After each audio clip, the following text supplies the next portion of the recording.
The number one question people ask me when I show up to do an energy audit during the summer, why is my upstairs so hot? Sometimes it's one of the kids' rooms, it's really hot.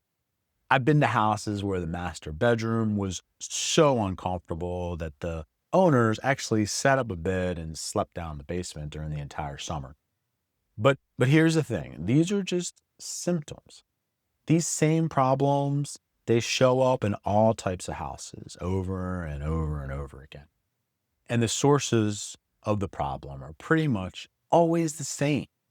There's a reason why so many houses have insulation, but they're still using too much energy, and the people that live in the house are always uncomfortable. I want you to consider this. The age of your air conditioner, it doesn't really change the system's ability to cool your home. A shiny new machine with all the bells and whistles, it's not the answer. At the end of the day, the temperature of the air will come out the same whether the AC was installed in 1996 or 2026.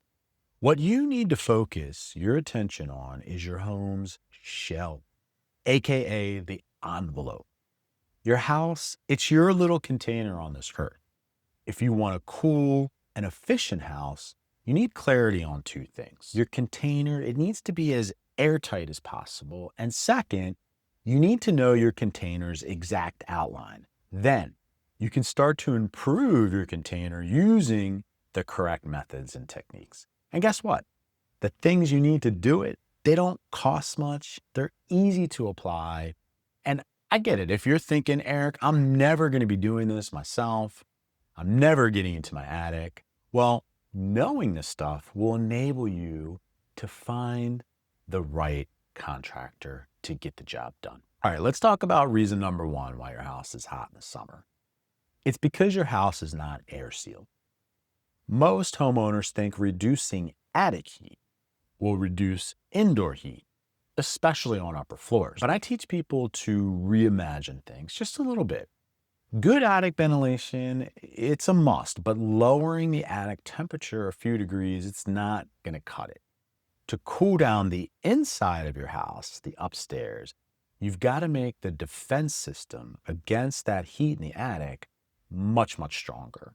And that starts with sealing up all of the pathways that air can get from the attic into your living space, because that's exactly what it wants to do.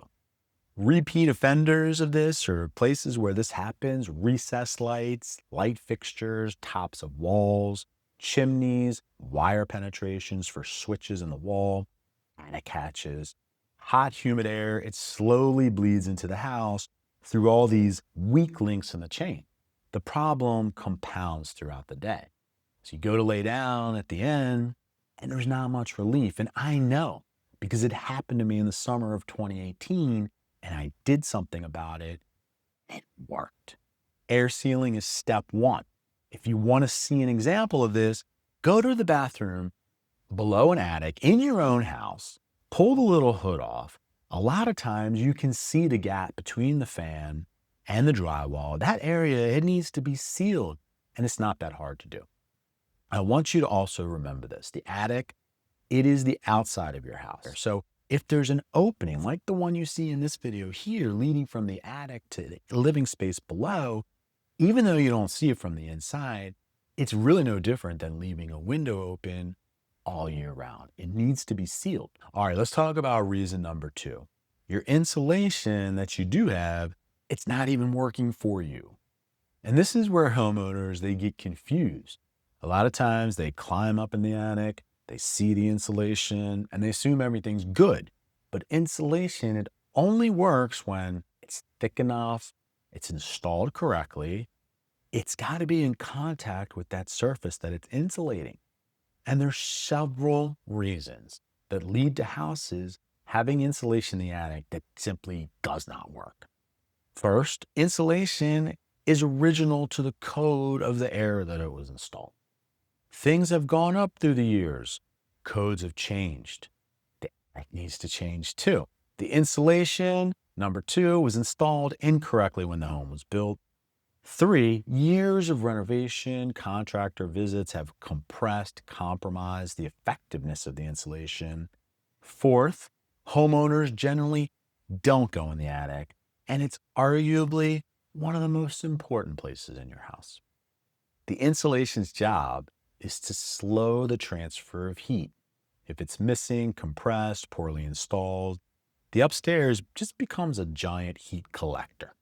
All right, reason number 3, the humidity in your house is just too high. This one is also a little bit less understood, and it's also quite interesting. People think air conditioners just cool the house, and they definitely do that, but they also need to remove moisture. And sometimes moisture is actually the bigger problem. You can be 74 degrees and be uncomfortable if the moisture or the humidity is too high. You can also be 74 degrees in a dry house and feel perfectly fine. Here's one common contributor to the problem. We've already talked about it a little bit, the bathroom exhaust fan. And the reason's simple. Every time you take a hot shower, you're releasing a tremendous amount of moisture into your home. If that moisture doesn't get removed properly, your house has to deal with it somewhere else. Your air conditioner is, like I said, a dehumidifier that happens to cool the air as a bonus. If that bath fan is dumping more humidity into the house and the house is already under insulated and not air sealed, it shouldn't really come as a surprise to you now that the bill is high and your comfort is low. I want to just quickly talk about common causes of high humidity. Broken bath fans that are vented into the attic, crawl spaces, oversized HVAC systems that short cycle, meaning they're not actually performing the dehumidification cycle because they're cooling the house too fast. Dryer duct issues is another one. If your house can't control moisture, it doesn't matter, once again, how cold the thermostat says it is. So, after more than 2,000 energy audits, I have learned that the hottest rooms in the house is usually not an HVAC problem. It's a house problem. The boundary between the inside and the outside needs serious attention. Air sealing, insulation, humidity.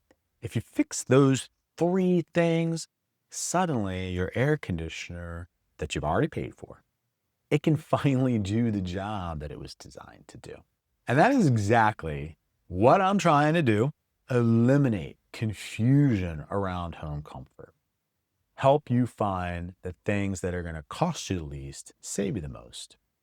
I want you to check out this video where one of my past customers had huge success with cooling his house, and he's got a lot of data to back it up. So check it out. Thanks for watching.